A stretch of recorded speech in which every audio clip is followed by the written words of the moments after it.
Praise the Lord. आप सबको जय मसीह की। खुदावन यीशु के पाक और जिंदा नाम में आप सबको सलाम, greetings to you in Jesus name. एक बार फिर से मैं आज़ादी के इस एपिसोड में मैं आप सबका स्वागत करता हूँ। I welcome all of you in Jesus name. मैं प्रभु को बहुत धन्यवाद देता हूँ कि बहुत सारे जो लोग हैं उसके वचन के द्वारा छुटकारा पा रहे हैं, आज़ादी पा रहे हैं। मुझे लगातार आपकी गवाहियाँ और आपकी टेस्टिमनीज मुझे मिलती रहती हैं। जो लोग हमें व्हाट्सएप पे अपना अनुभव लिख के भेजते हैं कि पास्टर किस तरह से परमेश्वर ने हमें इन वचनों के द्वारा आज़ाद किया। इम्पोर्टेंट ये नहीं है कि मैं प्रचार कर रहा हूँ या कोई और प्रचार कर रहा है। इम्पोर्टेंट ये है कि परमेश्वर काम कर रहा है, हमारे लोग बच रहे हैं, हमारे लोग ब्लेस्ड हो रहे हैं। आज मैं एक बहुत ही इम्पॉर्टेंट टॉपिक पे आपसे बात करूंगा और ये टॉपिक है बार बार अपने लिए, फैमिली के लिए, अपने चर्च के लिए, अपनी नेशन के लिए या किसी के लिए भी नेगेटिव बोलना। ये इतनी गंभीर बात है कि परमेश्वर को एक व्यक्ति को गूंगा करना पड़ा ताकि वो चुप रहे और उसका काम हो। आप सोचते होंगे ब्रदर, परमेश्वर तो सर्वशक्तिमान है, परमेश्वर के काम को कौन रोक सकता है। मैं आपको कहना चाहता हूँ, परमेश्वर हमें बहुत बार बचाना चाहता है। मुझे कोई नहीं रोक सकता, लेकिन तुम अपनी आशीषों को आते हुए रोक सकते हो। जब एक व्यक्ति परमेश्वर के सामने या जब एक व्यक्ति नेगेटिव बोलना स्टार्ट करता है, वो उन कामों को ख़त्म करता है जो परमेश्वर उसकी ज़िंदगी में करने वाले हैं। और जकरिया जो यूहन्ना बपतिस्मा दाता का पिता था, वो एक उदाहरण है बाइबल के अंदर कि नकारात्मक शब्दों को परमेश्वर कितना गंभीर लेता है। आज प्रभु के वचन को आपके साथ बांटने से पहले मैं आप में से हर एक को वही बात बताऊंगा जो मैं हमेशा बोलता आता हूं। यीशु मसीह आपसे प्यार करते हैं। परमेश्वर ने जगत से ऐसा प्रेम रखा कि उसने एक लौता पुत्र दे दिया ताकि जो कोई विश्वास करे वह नाश ना हो परंतु अनंत जीवन पाए। आप जानते हैं परमेश्वर ने आपसे कैसा प्रेम किया, मुझसे कैसा प्यार किया। बाइबल कहती है उसने ऐसा प्यार किया कि उसने हमारे लिए अपना बेटा दे दिया। ये कोई छोटी बात नहीं है। आप जितनी माएँ यहाँ पर बैठी हैं, मैं आपको कहना चाहता हूँ, अगर आपका एक ही बेटा है, आप दे सकते हो उसे। मैं जानता हूँ आपके शक्ल पर समय हंसी होगी, आप सोच भी नहीं सकते। देना तो छोड़ दीजिए क्योंकि आप अटैचमेंट में हो, आप अपने बच्चों से प्यार करते हो, बट सोचो उसने हमें पाने के लिए अपना बेटा दे दिया। क्या फील करता होगा जब यरूशलेम में उसका बेटा उन सड़कों पे जख्मी, खून बह रहा है और उसे ऐसे ट्रीट किया जा रहा था जैसे कोई एक क्रिमिनल होता है, जैसे एक अपराधी है, जैसे वो उसे कैसे मारा जा रहा था। जरा सोचिए, सर्वशक्तिमान परमेश्वर ये सब देखकर, a one who is Almighty, ये सब देखकर चुप था, शांत था, क्योंकि वो आपके बारे में सोच रहा था, मेरे बारे में सोच रहा था कि अगर ये मरेगा तो ये जिएंगे। आज वही परमेश्वर आज आपको एक खूबसूरत बात इस वीडियो में टीच करना चाहता है और उसके बाद मैं आपके लिए दुआ भी करूंगा और आपको अंगीकार भी दूंगा। इस समय आपकी स्क्रीन पर एक वर्ड है, जेनेसिस, उत्पत्ति, पैदाइश की किताब, उसका चैप्टर 27 का मैं आपके लिए पढ़ रहा हूं 13th वर्ड। उसकी माता ने उससे कहा, हे मेरे बेटे पुत्र, शाप तुझ पर नहीं मुझ पर पड़े। तू केवल मेरी सुन और जाकर वे बच्चे मेरे पास ले आ। आइए बड़े ध्यान से सुने। हम यहाँ पर रेबेका को देख रहे हैं जो कुछ बहुत ही नेगेटिव बात बोल रहे हैं। वो बाइबल कहती है एक समय था, आप जानते होंगे, एसाव को प्यार करता था इसहाक, याकूब को प्यार करती थी रेबेका। इन दोनों पेरेंट्स के बच्चे फेवरेट थे।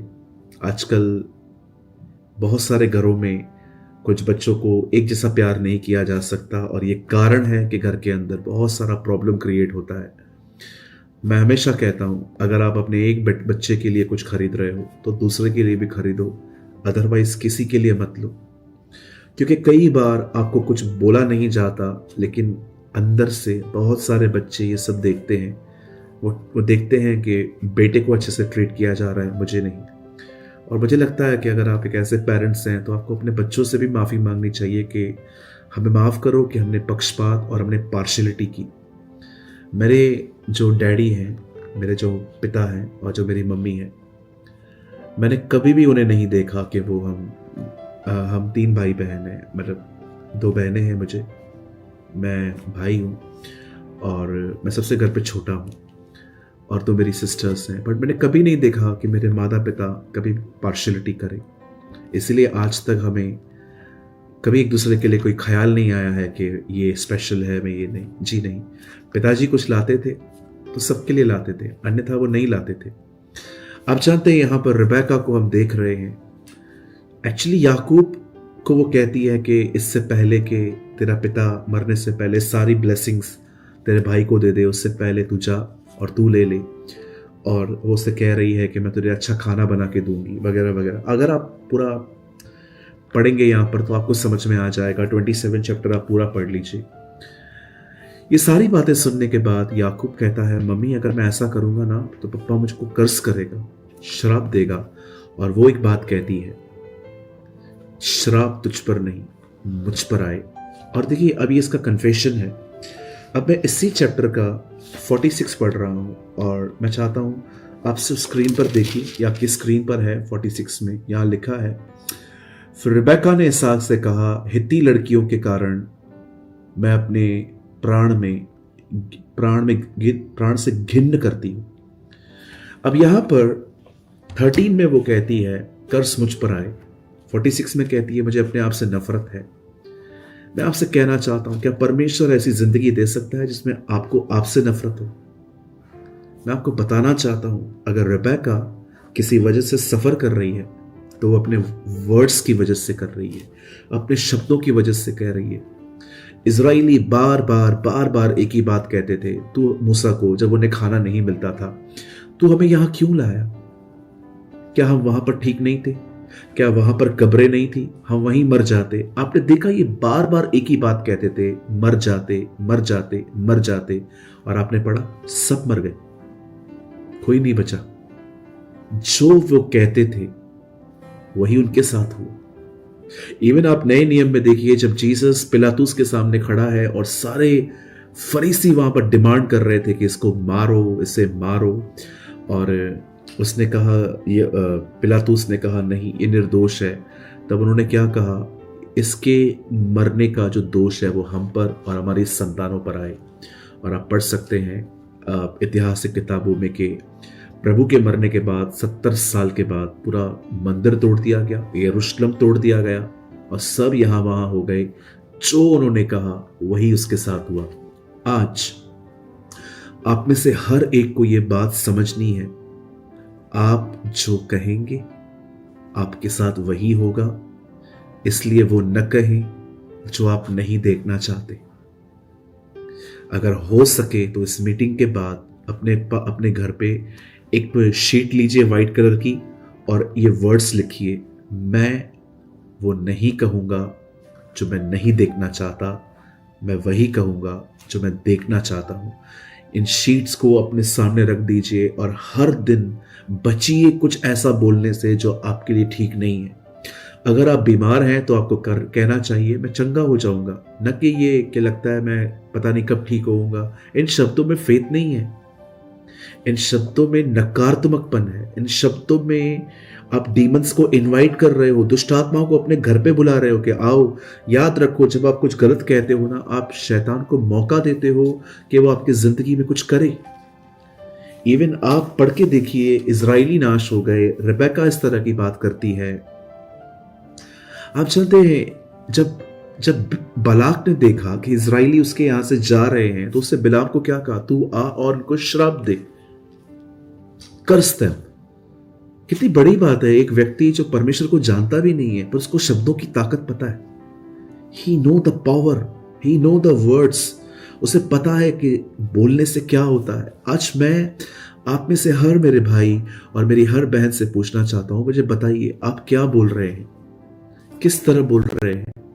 आप जानते हैं कई बार आप में से बहुत सारे लोग नेगेटिव क्यों बोलते हैं अपने लिए, अपनी हेल्थ के लिए, अपने बिजनेस के लिए, अपने बच्चों के लिए? क्यों आपकी बातों में लाइफ नहीं होती, जिंदगी नहीं होती, जीवन नहीं होता? क्योंकि आप विश्वास से नहीं बोलते, आप जो फील करते हैं आप वो बोलते। बाइबल नहीं कहती है कि आपको फीलिंग्स के हिसाब से चलना है, बाइबल कहती है आपको फेथ से चलना है, आपको विश्वास से आगे बढ़ना है। Bible says we live by faith not by sight. हम देखकर जिंदगी नहीं जीते हैं, हम विश्वास से जीते हैं। इंटायर ये दुनिया पूरी देखकर चलती है, होल सोशल मीडिया देखने पे निर्भर है। आप देखिए, लोग थंबनेल बनाते हैं, ओ देखो इन्होंने क्या कह दिया, और आप वो बात देखने के लिए अंदर चले जाते हैं और सिर्फ बकवास सुन के बाहर आते हैं। कुछ नहीं रहता है उनके वीडियोस में, सिर्फ थंबनेल की वजह से हम जाते हैं। आप याद रखिए, दुनिया देखकर चलती है, परमेश्वर ने कहा नहीं, वो दुनिया देख के चले, हम विश्वास से चलेंगे। You live by faith. ये देखिए प्रभु का वचन क्या कहता है, ये न देखिए कि आपकी फीलिंग्स क्या कहती है। अगर आप बीमार हैं तो ये ना कहें कि ये बीमारी मुझे ले जाएगी, कहिए उसके मार खाने से मैं चंगा हुआ हूं। ये फेथ है। अगर आप अकेले हैं, आपको अकेलापन फील होता है, मत कहिए कि ये अकेलापन तो मुझे खत्म कर देगा। नहीं, उसे कहिए कि प्रभु आपने कहा है जगत के अंत तक मैं तेरे साथ हूं, you are with me. Even वो आपके अंधकार में आपके साथ है। बाइबल कहती है चाहे मैं घोर अंधकार की तिराई में होकर चलूं, न डरूंगा क्योंकि वो मेरे साथ है। Don't live by feelings, Bible says live by faith. विश्वास से जियो। आज मैं आपके लिए प्रार्थना करूंगा कि आज तक आपने जो कुछ अपने लिए नकारात्मक कहा है, उन शब्दों की जो ताकत आपकी जिंदगी में काम कर रही है, आज हम उसको ब्रेक करेंगे।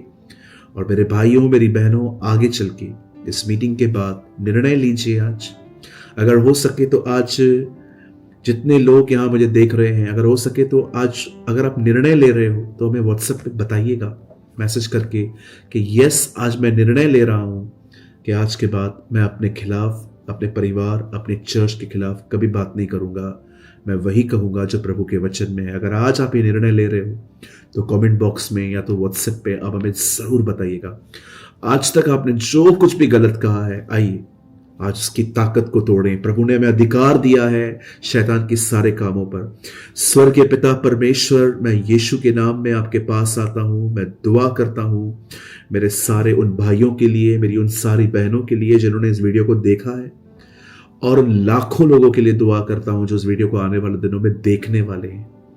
विनती करते हैं प्रभु, इस वचन को आप आगे ले जाइए, और जिन भी भाई बहनों ने अपने खिलाफ, अपने बच्चों के खिलाफ, अपनी हेल्थ, बिजनेस, अपनी फैमिली, अपने फ्यूचर के खिलाफ जो कुछ भी कहा है, उन सारी शब्दों की प्रभुता को, उस सारे शब्दों की ताकत को मैं इनकी जिंदगी से और अपनी जिंदगी से तोड़ता हूं यीशु मसीह के नाम से।